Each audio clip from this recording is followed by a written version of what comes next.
और स्वागत है सबका मेरे YouTube channel study with book में। और 6 क्लास का ज्योग्राफी था एनसीईआरटी, उसमें से 4 चैप्टर मानचित्र तक हो चुका है। 5वां चैप्टर है पृथ्वी के प्रमुख परिमंडल। इसके बाद एक चैप्टर बचता है भारत, हम और भारत की दुनिया में। उसके बाद ये बुक खत्म हो जाता है। उसके बाद 7th क्लास की ज्योग्राफी की ओर देखेंगे, साथ में किसी एक और सब्जेक्ट को अब ऐड करने का प्रयास करेंगे। तो जिस तरह से एनसीईआरटी का ट्रेंडिंग चला हुआ है, क्वेश्चन का जो पैटर्न चेंज हुआ है कि पूछने का तरीका जो बदला गया है, तो उसको जो है अब उस तरह के क्वेश्चन के बारे में हमको जानना बहुत इंपॉर्टेंट हो गया है। तो उस तब हम कर पाएंगे जब हम एनसीईआरटी को पढ़ेंगे, लाइन बाय लाइन पढ़ेंगे, तभी हम उस तरह के क्वेश्चंस को सॉल्व कर पाएंगे। इससे हमारा फायदा ये है कि हम बिहार पुलिस के साथ साथ बिहार दरोगा में बैठ जाएंगे या फिर बीपीएससी तक के एग्जाम में हमें कोई दिक्कत नहीं होने वाली। एनसीईआरटी पढ़ने का यही फायदा है। तो शुरू करते हैं। पृथ्वी के प्रमुख परिमंडल, इसमें देख लीजिए कि जैसा कि आप पहले अध्याय में पढ़ चुके कि पृथ्वी एकमात्र ऐसा ग्रह है जहां जीवन है।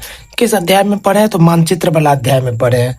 ठीक है, मानव यहाँ जीवित रह सकता है क्योंकि जीवन के लिए आवश्यक तत्व भूमि, जल, हवा, पृथ्वी पर सभी चीजें मौजूद है, इसीलिए यहाँ पर जीवन जीने के लिए आवश्यक।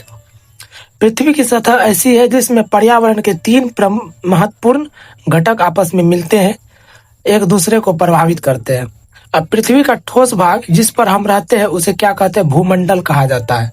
गैस की परतें जो पृथ्वी के चारों ओर घेरती है उसे वायुमंडल कहते हैं। अब देख लीजिए कि पृथ्वी जिस पर हम रहते हैं वो साधारणतः मिट्टी का बना है। मिट्टी क्या आता है? ठोस में आता है। ठीक है, ठोस में आने के कारण यहाँ पर जीवन जीने के लिए भूमि, जल, हवा, पानी सब कुछ मौजूद है। इसलिए पृथ्वी क्या हो जाएगा? पृथ्वी एकमात्र ग्रह है। पृथ्वी एकमात्र ग्रह है जिस पर जीवन है। एकमात्र ग्रह है जिस पर जीवन संभव है। जीवन संभव है। ठीक है, उसके बाद देखेंगे कि पृथ्वी की सतह से 3 महत्वपूर्ण घटक आपस में मिल गया।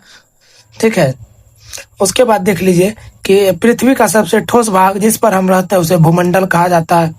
अब उसके बाद गैस की परतें जो पृथ्वी के चारों ओर घेरती है उसे वायुमंडल कहा जाता है। अब बता रहे हैं कि गैस की परतें क्या होता है। जैसे देख लीजिए कि जिस वायु में हम सांस लेते हैं, यानी कि जिस हवा या वायु में हम सांस लेते हैं उनमें विभिन्न तरह के गैस है, जिसमें सबसे ज्यादा है नाइट्रोजन, लगभग 78%। उसके बाद है ऑक्सीजन, लगभग 20 या 21% के आसपास है। उसके बाद उसमें कार्बन डाइऑक्साइड 0.004% है। उसके बाद ऑर्गन है, बहुत सारे गैस उसमें है। उसके बाद देख लीजिए, अब यहाँ देख लीजिए, यहाँ ऑक्सीजन, नाइट्रोजन, कार्बन डाइऑक्साइड तथा दूसरी गैसें पाई जाती है। पृथ्वी के बहुत बड़े भाग पर जल पाया जाता है। कितने भाग पर? 71% भाग पर जल पाया जाता है, जिसे जलमंडल कहा जाता है। अब जलमंडल के सभी अवस्थाएं जैसे बर्फ, जल एवं जलवाष्प सम्मिलित है। अब बर्फ जल देख लीजिए कि कश्मीर जैसे इलाकों में बर्फीले जल होते हैं। ठीक है, उसके बाद समुद्री महासागर में जल होते हैं। और जलवाष्प क्या होता है कि बहुत सारे वो गर्म जगह से जो जल का वाष्प हो, जो वाष्प वर्षा के रूप में है, तो वो क्या हो जाएगा? जलवाष्प हो गया। जीवमंडल एक सीमित क्षेत्र है। ठीक है, जीवमंडल क्या? एक सीमित क्षेत्र है जहाँ स्थल, जल एवं हवा एक साथ मिलते हैं। क्या मिलते हैं? एक साथ मिलते हैं। और यहाँ जहाँ सभी प्रकार के जीवन पाए जाते हैं, तो यहाँ भी सभी प्रकार के जीवन पाया जाता है। ठीक है, तो ये इसका इंट्रोडक्शन था इस टॉपिक का। अब देख लीजिए, इसमें पहला है भूमंडल। पृथ्वी के ठोस भाग को भूमंडल कहा जाता है। यह भूपर्पट्टी के चट्टानों तथा मिट्टी की पतली परतों का बना होता है जिसमें जीवों के लिए पोषक तत्व पाए जाते हैं। ठीक है, तो फिर से एक बार देख लीजिए, पृथ्वी के ठोस भाग को भूमंडल कहा जाता है, यानी कि जहाँ पे हम लोग रहते हैं, ठोस भाग पे रहते हैं, उसे भूमंडल कहा जाता है। और क्या है कि भूपर्पट्टी की चट्टानों तथा मिट्टी की पतली परतों का बना होता है जिसमें जीवों के लिए पोषक तत्व मौजूद है। पृथ्वी की सतह को 2 मुख्य भागों में बांटा जा सकता है। बड़े स्थलीय भूभागों को महाद्वीप के नाम से जाना जाता है तथा बड़े जलाशयों को महासागरीय बेसिन के नाम से जाना जाता है। अब विश्व के सभी महासागर आपस में एक दूसरे से जुड़े हुए हैं। 5.1 में विश्व के मानचित्र को देखिए, क्या सभी स्थलीय भूभाग एक दूसरे से आपस में जुड़े हैं? समुद्र तल सॉरी, समुद्री जल का तल सभी जगह समान होता है। स्थल की ऊंचाई को समुद्र तल से मापा जाता है, जिसे शून्य माना जाता है। अब शब्दों में उत्पत्ति देखिए कि ग्रीक भाषा में लिथास का अर्थ है पत्थर, एटमास का अर्थ है वाष्प, ह्यूटर का अर्थ है जल, बायोस का अर्थ है जीवन। क्या आप इनसे और अधिक शब्द बना सकते हैं? सॉरी, वो हमारे एग्जाम की दृष्टि से इंपॉर्टेंट नहीं है। अब ये हो गया, देख लीजिए 5.1 विश्व, महाद्वीप एवं महासागर सब आपस में जुड़े हुए हैं ना। देख लीजिए दक्षिण अफ्रीका है, इसमें अमेजन नदी है, एंडीज पर्वत है, ये क्या यहाँ से जुड़ा हुआ है? किससे? उत्तरी अमेरिका से जुड़ा हुआ है। फिर देख लीजिए ये दोनों ही जुड़ा हुआ है। उसके बाद ये अलग हो जाता है, ठीक है, बीच में आ जाता है विषुवत रेखा, फिर बीच में महासागर आ जाता है। फिर अफ्रीका जो है किससे जुड़ा हुआ है? अफ्रीका देख लीजिए एशिया से जुड़ा हुआ है, एशिया यूरोप से जुड़ा हुआ है, ठीक है, और ये अफ्रीका यूरोप से भी जुड़ा हुआ है। तो इस तरह से बिल्कुल इजीली कॉन्सेप्ट वाइज समझ सकते हैं। उसके बाद देख लीजिए कि विश्व का सबसे ऊंचा शिखर पर्वत माउंट एवरेस्ट समुद्र तल से 8,848 मीटर ऊंचा है। विश्व का सबसे गहरा भाग प्रशांत महासागर का मोरियाना गर्त है, जिसकी ऊंचाई 11,022 मीटर है। क्या आपने कल्पना की है कि समुद्र की गहराई पृथ्वी के सबसे ऊंचे भाग में इतनी अधिक भी हो सकती है? चलिए नहीं किए। तो यहाँ पर कहता है कि न्यूजीलैंड के एडमंड हिलेरी तथा भारत के तेंजिंग नोर्गे शेरपा 29 मई 1953 को पृथ्वी की सबसे ऊंची शिखर माउंट एवरेस्ट पर चढ़ने वाले पहले व्यक्ति थे। जापान के जुंको तोबई विश्व की पहली महिला थी जिसने 16 मई 1975 को एवरेस्ट पर कदम रखा। बछेंद्री पॉल भारत की पहली महिला जिसने 23 मई 1984 को एवरेस्ट पर अपना कदम रखा। इंपॉर्टेंट है, इसको याद कर लेंगे आप लोग। अब आ जाते हैं महाद्वीप के बारे में कि पृथ्वी पर 7 प्रमुख महाद्वीप हैं। ये विस्तृत जलराशि के द्वारा एक दूसरे से अलग हैं। ये महाद्वीप हैं एशिया, यूरोप, अफ्रीका, उत्तर अमेरिका, दक्षिण अमेरिका, ऑस्ट्रेलिया तथा अंटार्कटिका।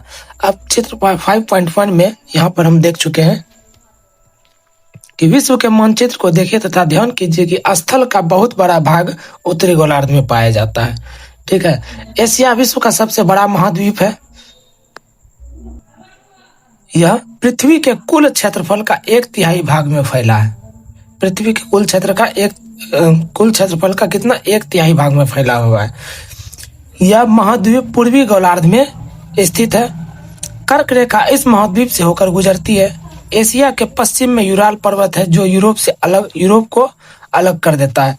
यूरोप एवं एशिया के संयुक्त भूभाग को यूरोप और एशिया को मिला के यूरेशिया कहा जाता है।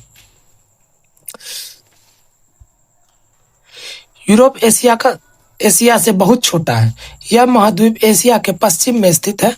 आर्कटिक वृत्त इससे होकर गुजरता है। यह 3 तरफ से जल से घिरा है। विश्व के मानचित्र को देखिए एवं इसकी स्थिति का पता लगाइए कि अफ्रीका एशिया के बाद विश्व का दूसरा सबसे बड़ा महाद्वीप है। विषुवत वृत्त या 0 डिग्री अक्षांश इस महाद्वीप को लगभग मध्य भाग से होकर गुजरती है। अफ्रीका के बहुत बड़ा भाग उत्तरी गोलार्ध में स्थित है, ठीक है। उसके बाद आप पाएंगे कि एक ऐसा महाद्वीप है जिससे होकर कर्क रेखा, विषुवत रेखा तथा मकर रेखा तीनों गुजरती है। किससे गुजरती है? अफ्रीका से। किससे गुजरती है? अफ्रीका से तीनों रेखा गुजरती है। कौन कौन सी रेखा? कर्क रेखा, विषुवत रेखा और मकर रेखा। और कहाँ स्थित है? तो यह उत्तरी गोलार्ध में स्थित है, ठीक है।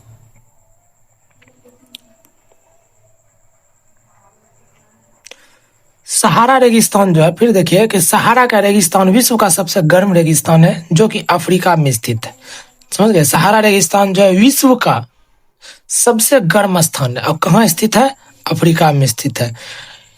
यह महाद्वीप चारों तरफ से समुद्र एवं महासागरों से घिरा हुआ है। याद करने में, सहारा रेगिस्तान विश्व का सबसे गर्म रेगिस्तान है। विश्व का सबसे गर्म रेगिस्तान है।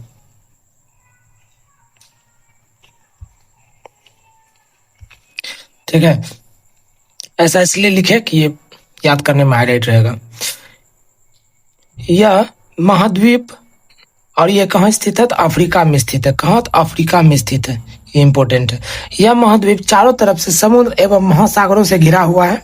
अब 5.1 में दिया कि विश्व के मानचित्र को देखिए, आप देखेंगे कि विश्व का सबसे लंबा नदी अफ्रीका से होकर गुजरती है।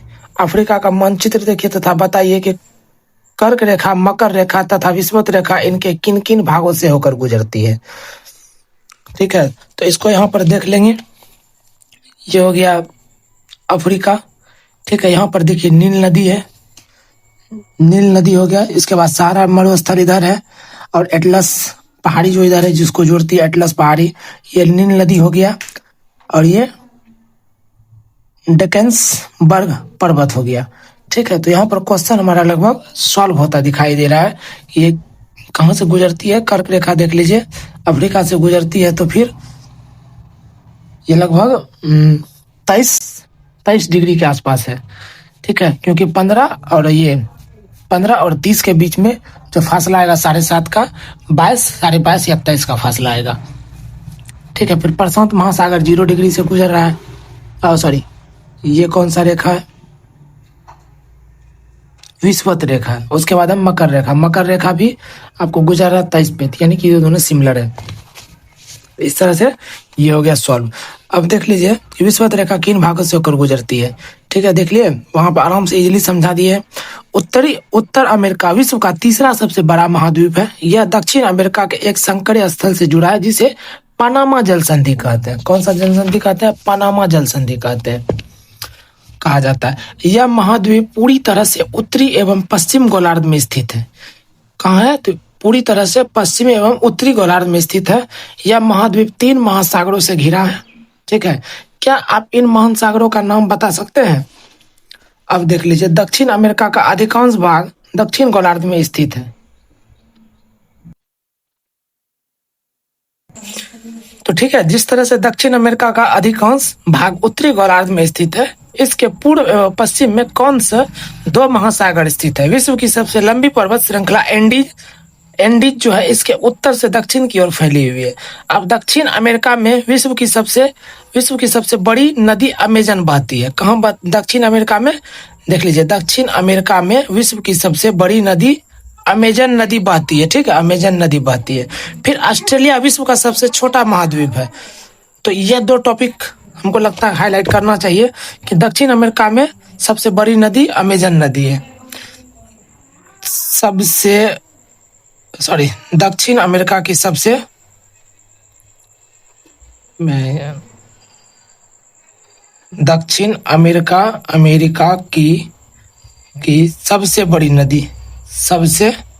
बड़ी नदी कौन है? अमेजन नदी है। कौन है? अमेजन नदी है। अमेजन नदी हो गया। उसके बाद एक और है, विश्व का सबसे छोटा महाद्वीप कौन सा है? ऑस्ट्रेलिया महाद्वीप। ठीक है, ये इंपॉर्टेंट हो जाता है। विश्व का सबसे छोटा महाद्वीप ऑस्ट्रेलिया विश्व का सबसे छोटा महाद्वीप जो कि पूरी तरह दक्षिणी गोलार्ध में स्थित है। यह चारों तरफ से महासागरों तथा समुद्रों से घिरा है। इसे द्वीपीय महाद्वीप कहा जाता है। इसे क्या कहा जाता है? द्वीपीय महाद्वीप कहा जाता है। अंटार्कटिक एक बहुत ही बड़ा महाद्वीप है जो कि दक्षिणी गोलार्ध में स्थित है। दक्षिणी ध्रुव इस महाद्वीप के मध्य में स्थित है। चूंकि यह दक्षिण ध्रुव क्षेत्र में स्थित है, इसलिए यह हमेशा मोटी बर्फ की परतों से ढका रहता है। यहाँ किसी प्रकार का अस्थायी मानव निवास नहीं है। यहाँ किसी प्रकार का अस्थायी मानव निवास नहीं है। बहुत देशों के शोध केंद्र यहाँ स्थित है। क्या? बहुत से देशों के शोध केंद्र यहाँ स्थित है।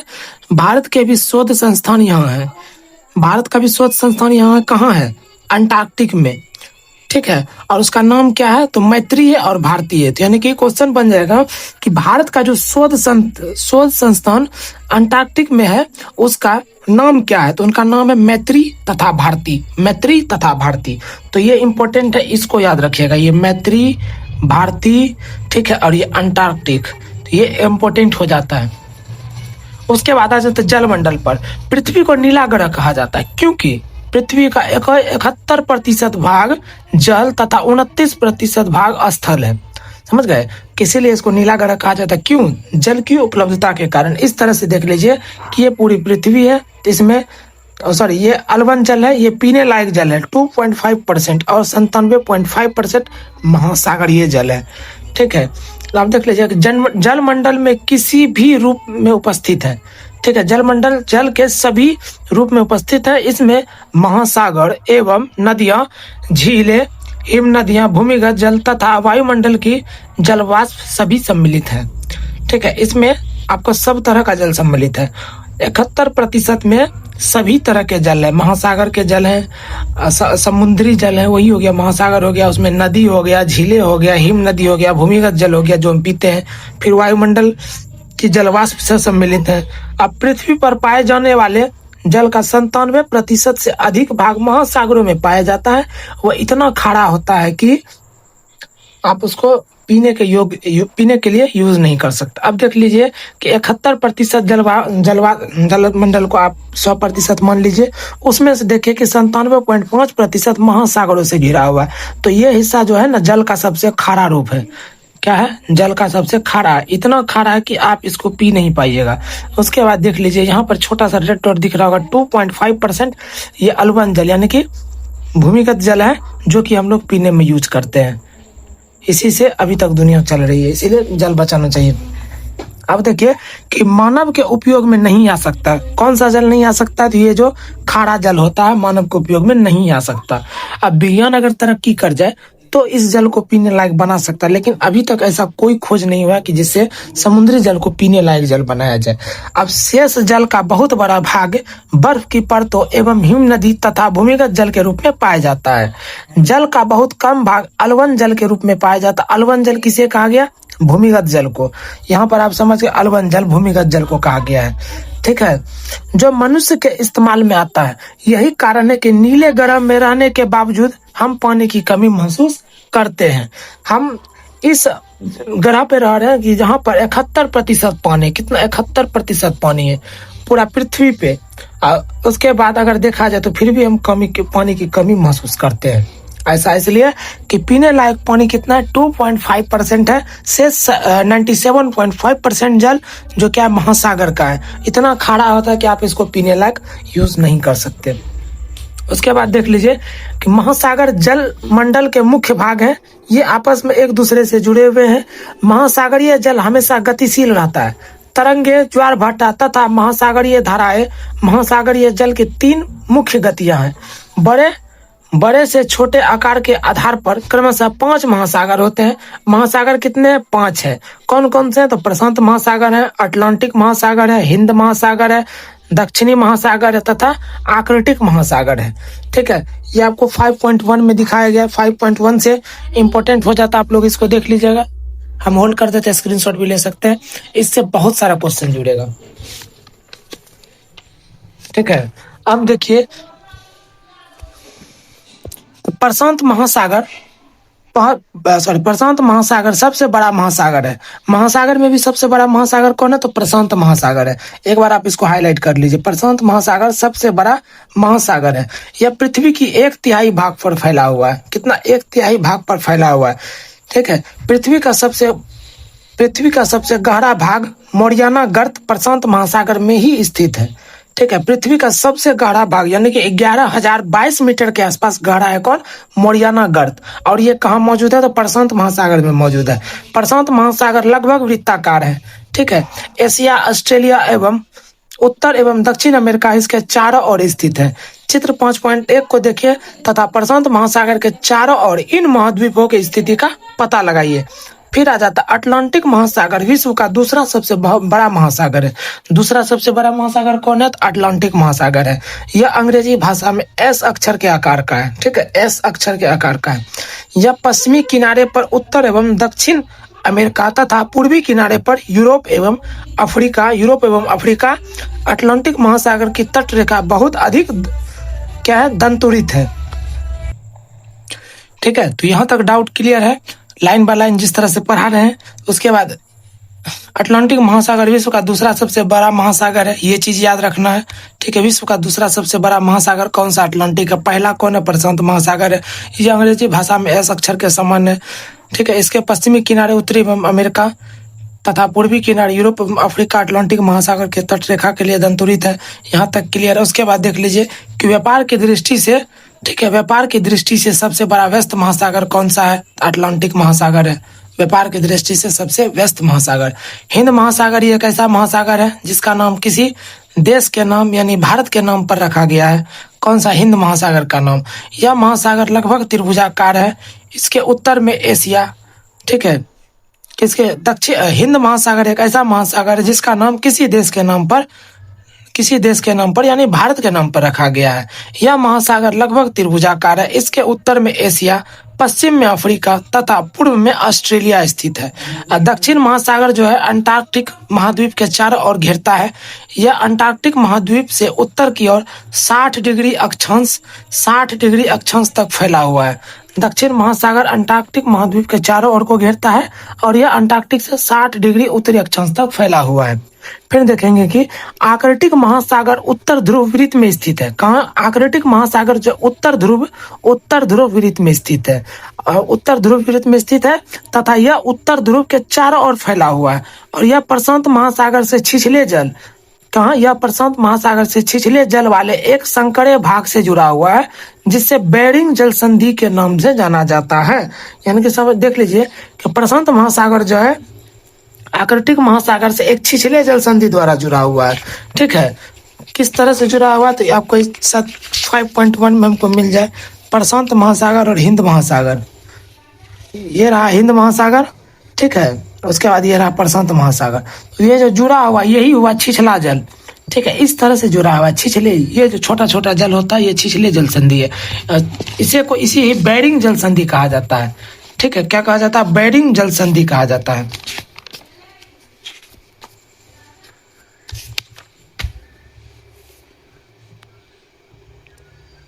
ठीक है, तो बेरिंग जल संधि के नाम से जाना जाता है। यह उत्तर अमेरिका के उत्तरी तटों तथा यूरेशिया से घिरा हुआ। यूरेशिया किसे कहा गया? तो Europe plus Asia, Europe plus Asia बराबर यूरेशिया, यानी कि दो महाद्वीप को मिला के एक बनाया गया है। तो यूरेशिया सिर्फ नाम दिया गया, बनाया नहीं गया, इसका कोई निर्माण नहीं हुआ, सिर्फ नाम दिया गया कि यूरोप और एशिया दोनों मिला के यूरेशिया कहलाएगा, उत्तरी तटों। उसके बाद आ जाता है वायुमंडल। हमारी पृथ्वी चारों ओर से गैस की एक परत से घिरी हुई है जिसे वायुमंडल कहा जाता है। वायु की पतली परत इस ग्रह का महत्वपूर्ण एवं अटूट भाग है। इसमें एक ऐसी वायु प्रदान करती है जिससे हम लोग सांस लेते हैं। सांस किससे लेते हैं? ऑक्सीजन से लेते हैं। यह वायुमंडल हम लोगों को सूर्य की कुछ हानिकारक किरणों से बचाता है, जैसे में पराबैंगनी किरण हो गया, ये हमारे त्वचा के लिए हानिकारक होता है। वायुमंडल में 1600 किलोमीटर ऊंचाई तक, वायुमंडल 1600 किलोमीटर की ऊंचाई तक फैला हुआ है। वायुमंडल को उसके घटकों, तापमान तथा अन्य आधार पर 5 परतों में बांटा जाता है। इन परतों को पृथ्वी की सतह से शुरू करते हुए क्षोभ मंडल, समताप मंडल, मध्य मंडल, आयन मंडल एवं बहिर्मंडल कहा जाता है। तो ये देख लीजिए वायुमंडल के विभिन्न परत हो गया। अब इसको देखिए, ये स्थल हो गया, ठीक है, ये क्षोभ मंडल हो गया, समताप मंडल हो गया, मध्य मंडल हो गया, आयन मंडल हो गया और बहिर्मंडल हो गया। ठीक है, तो अब इसमें देखेंगे कि क्या होता है। वायुमंडल मुख्यतः ऑक्सीजन एवं नाइट्रोजन का बना है, जो कि साफ तथा शुष्क हवा का 99% भाग है। ठीक है, आयतन के अनुसार नाइट्रोजन 78% है, ऑक्सीजन 21% तथा दूसरी गैसें जैसे कार्बन डाइऑक्साइड हो गया, आर्गन इत्यादि की मात्रा 1% है। ऑक्सीजन सांस लेने के लिए आवश्यक है, जबकि नाइट्रोजन प्राणियों की वृद्धि के लिए आवश्यक है। कार्बन प्राणियों की वृद्धि के लिए कौन सा गैस आवश्यक है? तो नाइट्रोजन। कौन सा? तो नाइट्रोजन। वृद्धि के लिए नाइट्रोजन गैस आवश्यक है। कार्बन डाइऑक्साइड यद्यपि बहुत कम मात्रा मतलब 0.004% के आसपास कार्बन डाइऑक्साइड है। ठीक है, जिसको इंग्लिश में CO2 भी कहा जाता है। ये चीज हमेशा याद रखिएगा। ठीक है। ऊंचाई के साथ वायुमंडल के घनत्व में भिन्नता आती है। अगर हम वायुमंडल में ऊंचाई की तरफ बढ़ते जाते हैं तो उसके घनत्व में भिन्नता आती है। यह घनत्व समुद्री तल पर सबसे अधिक होता है। जैसे हम ऊपर की ओर जाते हैं तो यह तेजी के साथ घटता है। आप जानते हैं कि पहाड़ों या पर्वतारोही को हवा के घनत्व की कमी होने के कारण सांस लेने में कठिनाई होती है। आप समझ लीजिए कि पर्वतारोही कौन हो गया? वैसा आदमी जो पर्वत पे चढ़ रहा हो, ठीक है, तो उनको अपने साथ ऊंचाई पे जा रहा है ना, उसको अपने साथ ऑक्सीजन सिलेंडर लेके जाना होता है। इसलिए कि पृथ्वी के जितने ऊपर जाएंगे वहां पर क्या होगा कि सांस लेने में कठिनाई हो सकती है। क्यों? क्योंकि दाब बढ़ता है और वायु दाब बढ़ता है, ऑक्सीजन की कमी होने लगती है।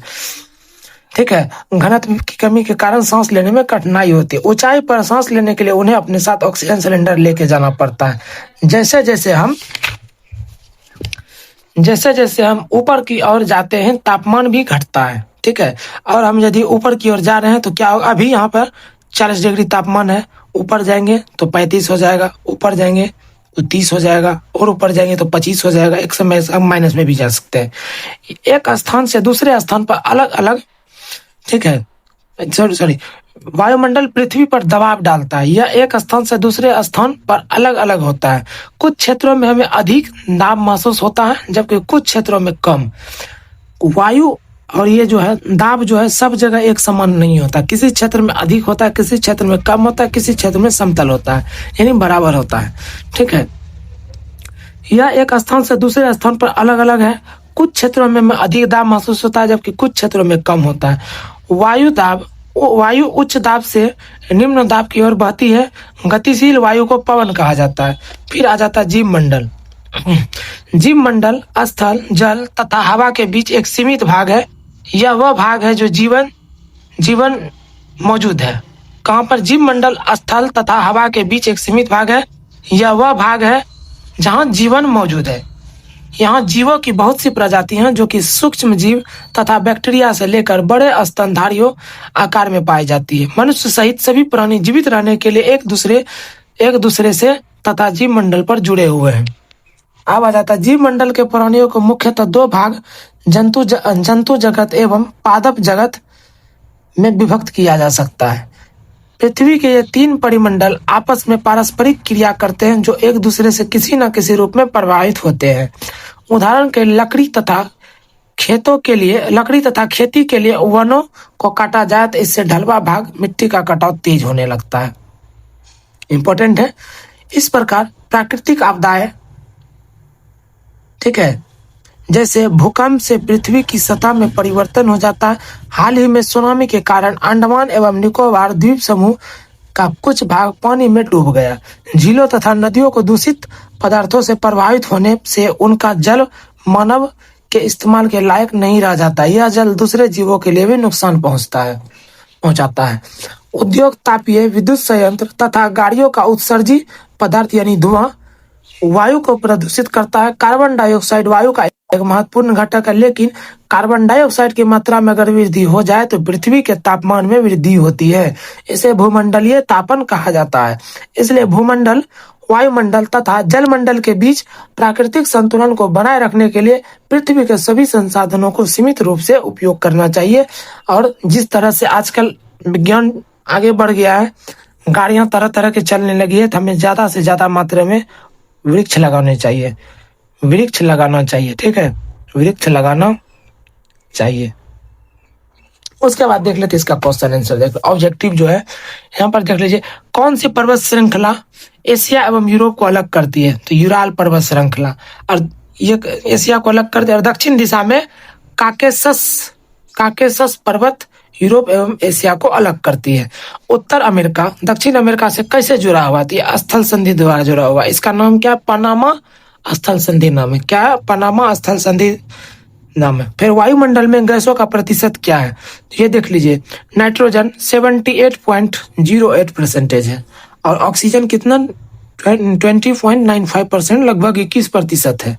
ठीक है, पृथ्वी का कौन सा भाग ठोस चट्टानों का बना है? तो थल मंडल, जिसको कि स्थल मंडल अभी पढ़े हैं, वही भाग बना हुआ है। सबसे बड़ा महाद्वीप कौन सा है? तो एशिया, संपूर्ण पृथ्वी का 30% भाग एशिया महाद्वीप में है। कितना? 30% भाग एशिया महाद्वीप में है। उसके बाद पृथ्वी का सबसे गहरा भाग मोरियाना गर्त प्रशांत महासागर में स्थित है। कितना गहरा है? 11,022 मीटर गहरा है। हिंद महासागर का नाम जो है भारत के नाम पे रखा गया। पृथ्वी स्थल, जल एवं हवा का एक सीमित भाग है जो जीवन रहने के लिए सहायक है। यूरोप एवं एशिया महाद्वीप को यूरेशिया कहा जाता है। पृथ्वी की सबसे ऊंचा शिखर माउंट एवरेस्ट 8,846.86 फीट ऊंचा है। ठीक है, ये इसका नोट्स हो गया। नोट्स में देख लीजिए कि पृथ्वी के ठोस भाग जिस पर हम लोग रहते हैं उसे भूमंडल कहा जाता है। जीवन के लिए आवश्यक तत्व भूमि, जल, वायु, गैस की परतें जो यहाँ पर मौजूद हैं। गैस की परतें जो पृथ्वी के चारों ओर घेरती है उसे वायुमंडल कहा जाता है। वायुमंडल 1600 मीटर की ऊंचाई तक फैला है और इसे 5 मंडल में बांटा गया है। पहला मंडल है क्षोभ मंडल, समताप मंडल, मध्य मंडल, आयन मंडल और बहिर्मंडल। पृथ्वी के सबसे ऊपर जाने पर तापमान घटता है, नीचे की ओर आने पर दबाव बढ़ता है। व्यापार की दृष्टि से सबसे व्यस्त महासागर अटलांटिक महासागर हो गया, जो कि मैंने आपको पढ़ा दिया। उम्मीद है कि नोट्स पढ़ने की आपको जरूरत नहीं पड़ेगी। पृथ्वी के समस्त जल का क्षेत्र जलमंडल कहलाता है। पृथ्वी पर जीवन पाए जाने वाला मंडल जीव मंडल है। वायुमंडल में सर्वाधिक मात्रा में पाए जाने वाली गैस ऑक्सीजन, पहले नाइट्रोजन फिर ऑक्सीजन है। Nitrogen 78.08%, oxygen 21%। Carbon dioxide, organ. बहुत सी प्रजातियां सूक्ष्म जीव, बैक्टीरिया, स्तनधारी, मनुष्य जीवित रहने के लिए एक दूसरे पर निर्भर करते हैं और ये जीवन मंडल से जुड़े हुए हैं। या उद्योग, विद्युत संयंत्र, वाहन से निकलने वाले धुआं वायु को प्रदूषित करती है। ठीक है, और कार्बन डाइऑक्साइड की मात्रा बढ़ने से क्या होता है? तापमान में वृद्धि होती है। इस तरह से हम आप कर दिए क्लियर। और छठा और अंतिम चैप्टर आ जाएगा हमारा देश भारत, यानी कि इंडियन ज्योग्राफी। ठीक है, ये भी बहुत छोटा। उसके बाद इस बुक को कर देंगे खत्म। उसके बाद 7th क्लास का ज्योग्राफी उठाएंगे, उसको करेंगे। तो बिल्कुल इस तरह से ध्यान से कीजिए। जिस तरह से एनसीईआरटी करा रहे, एक बार कमेंट में अपना जवाब जरूर दीजिएगा कि एनसीईआरटी भैया आप किस तरह से पढ़ाते हैं। और बाकी देख सकते हैं मेरे पास एनसीईआरटी का भंडार लगा हुआ है, अभी और बुक्स आना बाकी है। कुल मिला के जो 40 से 45 बुक है वो हम टोटल क्लियर कर देंगे। किसी को कोई दिक्कत नहीं, किसी को कहीं पैसा देने की आवश्यकता नहीं है। ठीक है।